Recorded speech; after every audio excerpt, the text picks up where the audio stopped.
Salut, salut, et oui, c'est toujours moi Rebecca avec vous pour le défi lecture de la Bible de l'aurore au crépuscule. Si tu ne sais toujours pas à l'heure actuelle c'est quoi ce défi, on lit la Bible de la Genèse à l'Apocalypse, 10 minutes tous les jours. Là, on est dans Jérémie, donc tu peux nous rejoindre, il y a encore tout le Nouveau Testament qui arrive, donc n'hésite pas à nous rejoindre. Merci Seigneur, parce que ta parole nous fait du bien, tu nous parles à travers ta parole, tu nous encourages et je veux te dire merci pour tous ceux qui sont avec moi. Bénis-les chacun dans leur situation et aide-nous à arriver tous ensemble jusqu'à Apocalypse et aide-nous à comprendre le passage du jour. Au nom de Jésus, Amen.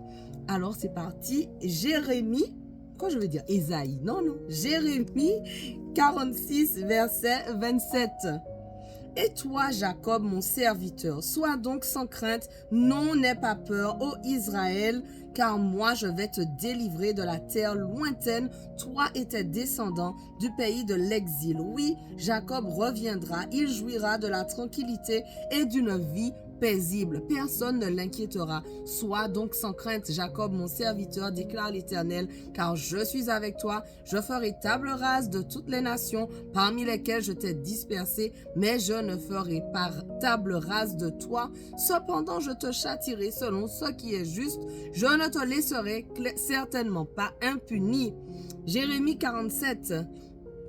Voici les paroles que l'Éternel adressa au prophète Jérémie au sujet des Philistins avant que le Pharaon inflige une défaite à Gaza.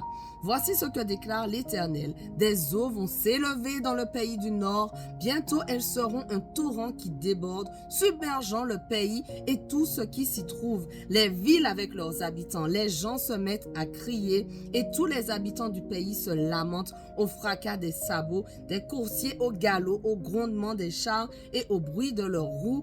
Leurs pères ne s'occupent plus de leurs enfants tant ils sont abattus, car le jour est venu où tous les Philistins vont être exterminés, où l'on supprimera de Tyr et de Sidon tous les survivants qui pourraient venir à leur secours, parce que l'Éternel anéantit les Philistins, oui, tous les survivants originaires de l'île de Crète.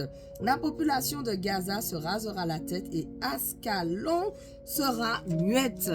Vous qui restez sur cette plaine, jusqu'à quand vous ferez-vous des incisions? Vous dites, malheur, épée de l'Éternel, quand t'arrêteras-tu? Rentre dans ton fourreau, calme-toi et reste au repos. Mais comment pourrait-elle se tenir en repos quand l'Éternel lui a donné pour ordre d'attaquer Ascalon et les bords de la mer? Voilà les buts fixés. Jérémie 48.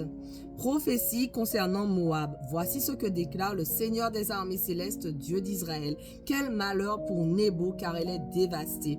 Kiriathaïm est dans la honte, car elle est prise recouverte de honte. La citadelle est terrifiée. La gloire de Moab n'existe plus. À Heshbon, on médite des plans pour son malheur. Allons, rayons Moab du nombre des nations. Et toi aussi, Madmen, tu seras réduite au silence. L'épée te poursuivra. Des cris se font entendre depuis Horonaïm. C'est la dévastation et une grande ruine. Voilà que Moab est brisé et l'on entend les cris de ses petits. On gravit en pleurant la montée de Louit. En descendant la pente d'Horonaïm, on entend des cris de détresse à cause de la destruction. Fuyez, sauf qui peut, courez comme l'onagre à travers le désert. Tu as mis ta confiance, Moab, dans tes richesses, dans tes propres efforts. C'est pourquoi tu seras conquis. Le dieu Kémosh s'en ira en exil avec ses prêtres et ses princes, et le dévastateur fondra sur chaque ville. Non, aucune cité ne sera épargnée. La vallée est ruinée et le plateau saccagé. C'est ce que l'Éternel a dit. Répandez du sel sur Moab, car il sera détruit. Ses villes seront dévastées et privées d'habitants. Maudit celui qui fait l'œuvre de l'Éternel sans y mettre son cœur. Maudit soit qui refuse le sang à son épée. Moab, dès son jeune âge, vivait dans la quiétude et il s'est reposé comme un vin sur sa lie, n'ayant jamais été versé d'un vase dans un autre. Il n'avait jamais pris le chemin de l'exil. Aussi a-t-il gardé son goût particulier et son odeur première n'a-t-elle pas changé. Mais le temps va venir, l'Éternel le déclare, où je lui enverrai des tonneliers qui le transvaseront, ils videront ses cruches et briseront ses jarres. Alors Moab, honteux, rougira de Kémosh comme le peuple d'Israël a rougi de Béthel en qui il se confiait. Comment osez-vous dire, nous sommes des guerriers, des soldats prêts pour le combat. Le dévastateur de Moab vient attaquer ses villes, la fleur de sa jeunesse va tout droit au massacre. C'est là ce que déclare le roi qui a pour nom le Seigneur des armées célestes. La ruine de Moab est tout près d'arriver, le malheur fond sur lui, précipitant ses pas. Faites-lui vos condoléances, vous qui êtes autour de lui et vous qui connaissez sa renommée. Dites, ah, comme il est brisé ce bâton si puissant, ce sceptre si glorieux. Descends de ta splendeur, va habiter un lieu aride aux populations de Dibon. Le dévastateur de Moab vient t'attaquer et il détruit tes forteresses. Tiens-toi sur le chemin et fais le guet, habitant d'Aroër, questionne le fuyard et celle qui se sauve. Dis, qu'est-il arrivé? Moab est dans la honte car il est renversé. Lamentez-vous, criez, annoncez sur l'Arnon, Moab est dévasté. Oui, le châtiment frappe le pays du plateau, Olon, Yatsa et Mephaat, Dibon, Nebo et Beth Diblataïm, Kiriataïm et Beth Gamoul, ainsi que Beth Méon, Kiriot et Botsra, ainsi que toutes les villes du pays de Moab. Qu'elles soient au près ou au loin, la force de Moab a été abattue, sa puissance est brisée. L'Éternel le déclare, enivrez-le, car il s'est fait plus grand que l'Éternel.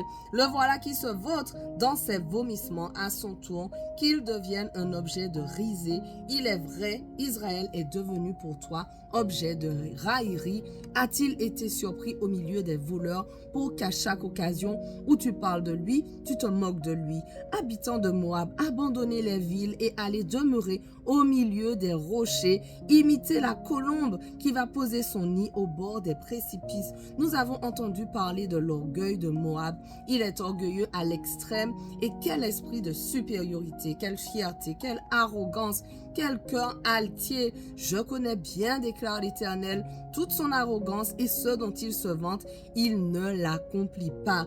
Voilà pourquoi je me lamente à cause de Moab. Oui, je crie au secours pour Moab tout entier et pour les gens de Kir-Héres. Je pousse des gémissements. Aux vignes de Sibma, je pleurerai sur toi plus que sur Yaézer. Tes sarments s'étendaient au-delà de la mer et certainement atteignaient la mer de Yaézer. Mais le dévastateur s'est jeté sur tes fruits d'été et pille ta vendange. La joie et l'allégresse ont disparu des vergers de Moab et du pays entier. Je taris le vin dans les cuves, on ne le foule plus. Fini les cris de joie, on entend les cris de Heshbon jusqu'à Éléalé. Leur voix s'entend jusqu'à Yahat, de Tsoar à Horonaïm et jusqu'à Eglat, Shelishia. Les eaux de Nimrim elles-mêmes ont cessé de couler. Je ferai disparaître du pays de Moab ceux qui offrent des holocaustes sur les hauts lieux et ceux qui offrent des parfums à ses dieux. L'Éternel le déclare. Aussi mon cœur gémit au sujet de Moab comme gémit la flûte. Oh oui, mon cœur gémit comme gémit la flûte sur ceux de Kir-Héres, car ils ont perdu tous les biens qu'ils avaient amassés. Ils ont tous la tête rasée et la barbe coupée et les mains tailladées, les reins couverts d'un habit de toile de sac et sur tous les toits en terrasse du pays de Moab et sur toutes ses places. Ce ne sont que lamentations, car j'ai brisé Moab comme l'on brise un vase qui ne plaît pas. L'Éternel le déclare. Comme il s'est effondré, hurlez. Moab a tourné le dos tout honteux et il est devenu la risée et l'effroi de tous ceux qui l'entourent. Car voici ce que l'Éternel déclare. Ce sera comme un aigle qui plane et qui étend ses ailes au-dessus de Moab. Kériot Mariotte est prise, les lieux forts sont conquis et le cœur des guerriers de Moab, ce jour-là sera semblable au cœur d'une femme en travail. Voilà Moab exterminé, il cesse d'être un peuple car il s'est fait plus grand que l'Éternel. L'effroi, la force et le filet vous atteindront, habitants de Moab, l'Éternel le déclare. Voilà, notre passage du jour touche à sa fin, mais on continue dès demain, on ne lâche rien. Allez, sois bénis.